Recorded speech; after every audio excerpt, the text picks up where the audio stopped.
नमस्कार विद्यार्थी मित्रांनो, एक्सप्लोरिंग करिअर सेंटर या यूट्यूब चॅनलमध्ये तुमचं सर्वांचं स्वागत आहे. UPSC union public service commission यांची सरळ सेवा भरतीची एक ॲड प्रसिद्ध झालेली आहे. तर त्यातील कुठले पद आहेत, त्यांचं क्वालिफिकेशन काय आहे याबद्दलची डिटेल माहिती आजच्या व्हिडिओमध्ये आपण बघणार आहोत. तत्पूर्वी तुम्ही आमच्या चॅनलला नवीन असाल, अजूनही चॅनल सबस्क्राईब केलं नसेल तर कृपया subscribe. Advertisement number 06/2024 Union Public Service Commission invites online recruitment applications ORA for recruitment by selection to the following post. तर वॅकन्सी डिटेल्स आहेत. महत्त्वाचे पॉईंट्स आपण फक्त बघणार आहोत. पहिली वॅकन्सी आहे 1 vacancy for the post of scientist B mechanical या पदासाठीची आहे. National test house, department of consumer affairs, ministry of consumer affairs, food and public डिस्ट्रीब्युशनसाठी. STची ही एस टी कॅटेगरीसाठी एक पोझिशन आहे. पे स्केल लेवल 10चं असणार आहे 7th CPC नुसार. एज लिमिट ST कॅन्डिडेटसाठी 40 वर्षाचं एज लिमिट आहे. Essential qualification master degree in physics from a recognised युनिव्हर्सिटीमध्ये असणं गरजेचं आहे. 1 year practical experience in the testing calibration of engineering मटेरियल्समध्ये असणं गरजेचं आहे. किंवा बॅचलर डिग्री ऑफ इंजिनिअरिंग किंवा टेक्नॉलॉजी मेकॅनिकल इंजिनिअरिंगमध्ये असणं गरजेचं आहे.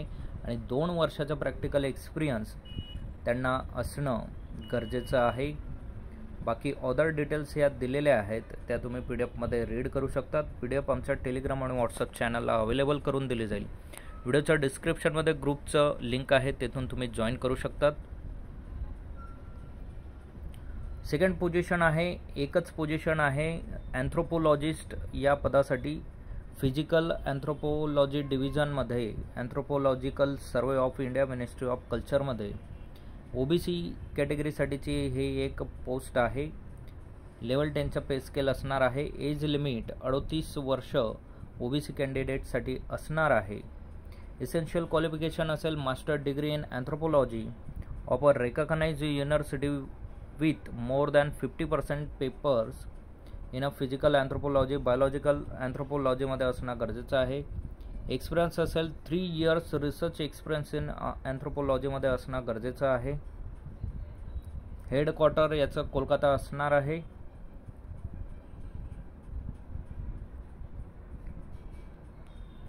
पुढची पोझिशन आहे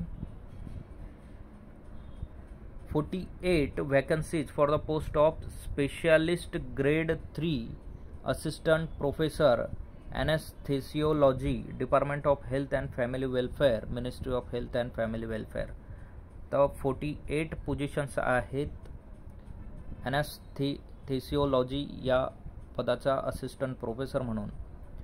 तर unreserved 16, EWS 3, OBC 25, SC 3, ST 1, PWD 5.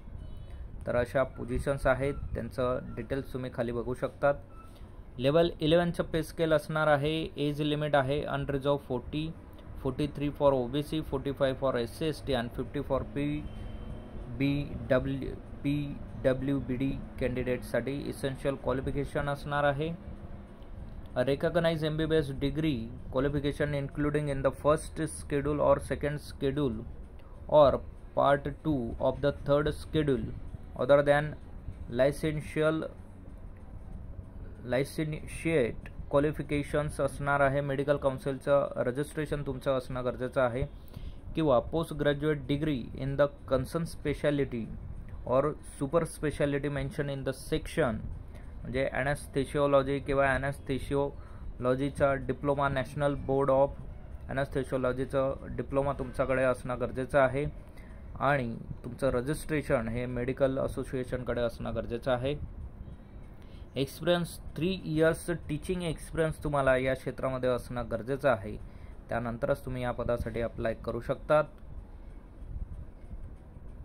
पुढची पोझिशन आहे 5 vacancies for the post of specialist grade 3 assistant professor cardio vascular and thoracic surgery.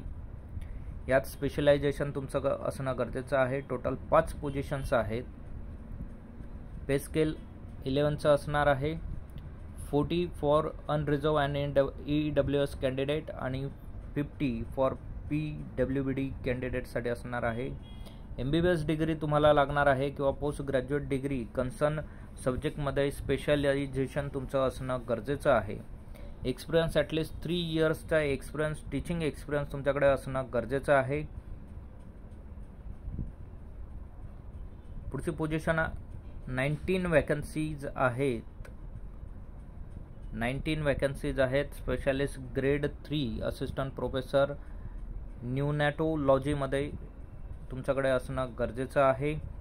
यासाठी क्वालिफिकेशन जे एज लिमिट जे आहे ते आहे 40, 43, 45 आणि SC unreserve OBC SC PWD कॅन्डिडेटसाठी एज्युकेशन आहे. रेकग्नाइज MBBS डिग्रीचं क्वालिफिकेशन तुमचं त्या स्पेशलायझेशन सेक्टरमध्ये असणं गरजेचं आहे. न्यूनॅटोलॉजी या सब्जेक्टमध्ये स्पेशलायझेशन असणं गरजेचं आहे. त्याचबरोबर मेडिकल असोसिएशनचं रजिस्ट्रेशन तुमच्याकडे असणं गरजेचं आहे आणि 3 years teaching experience as a senior resident or tutor or demonstrator असं या पदावर तुमचं 3 वर्षाचा अनुभव असणं गरजेचं आहे. त्यानंतर तुम्ही या पोझिशनसाठी अप्लाय करू शकतात. पुढची पोझिशन आहे 26 पोझिशन्स आहेत स्पेशालिस्ट ग्रेड 3 असिस्टंट प्रोफेसर न्यूरोलॉजीसाठीचा. यांचं पण MBBS डिग्री असणं तुमच्याकडे गरजेचं आहे. 40, 43, 45, 50 कास्ट वाईज एज लिमिट आहे. 3 वर्षाचं टीचिंग एक्सपिरियन्स तुमच्याकडे असणं गरजेचं आहे. पुढची पोझिशन आहे 26 पोझिशन्स आहेत स्पेशालिस्ट ग्रेड 3 असिस्टंट प्रोफेसर ऑब्स्टिस्ट्रिक गायनेकोलॉजीच्या आहेत. सेम MBBS डिग्री असणं, स्पेशलायझेशन त्या सब्जेक्टमध्ये, 3 वर्षाचा अनुभव आणि मेडिकल असोसिएशनचं रजिस्ट्रेशन असणं गरजेचं आहे. त्याचबरोबर वॅकन्सी आहे असिस्टंट प्रोफेसर फिजिकल मेडिसिन आणि रिहॅबिलिटेशन. MBBS डिग्री तुमच्याकडे असणं गरजेचं आहे. त्याचबरोबर 40, 43 आणि 50 वर्षाचं एज लिमिट आहे. अनरिझर्व OBC आणि PWD कॅन्डिडेट. MBBSची डिग्री, मेडिकल असोसिएशनचं रजिस्ट्रेशन, 3 वर्षाचा प्रॅक्टिकल टीचिंग एक्सपिरियन्स तुम्हाला या पदाचा असणं गरजेचं आहे. पुढची वॅकन्सी आहे assistant executive engineer central ground water board department of water resource river development Ganga rejuvenation ministry of जलशक्तीमध्ये 4 वॅकन्सीज आहेत या पदाचा. तर या पदासाठी लेवल 10 आहे. एज लिमिट 35 ते 45 वर्ष आहे. इसेन्शियल क्वालिफिकेशन आहे bachelor degree in drilling, mining, mechanical, electrical, civil engineering और ॲग्रिकल्चर इंजिनिअरिंग और पेट्रोलियम टेक्नॉलॉजीमध्ये तुमच्याकडे BTech असणं गरजेचं आहे. 2 वर्षाचा रिलेव्हंट एक्सपिरियन्स तुमच्याकडे असणं गरजेचं आहे. त्याच हेडक्वार्टर तुम्हाला Faridabad, Haryana with all India service लायबिलिटीनुसार दिलं जाणार आहे. पुढचं पोझिशन आहे 8 vacancies for the post of scientist B civil engineer central soil material रिसर्चमध्ये असणार आहे मिनिस्ट्री ऑफ जलशक्तीमध्ये.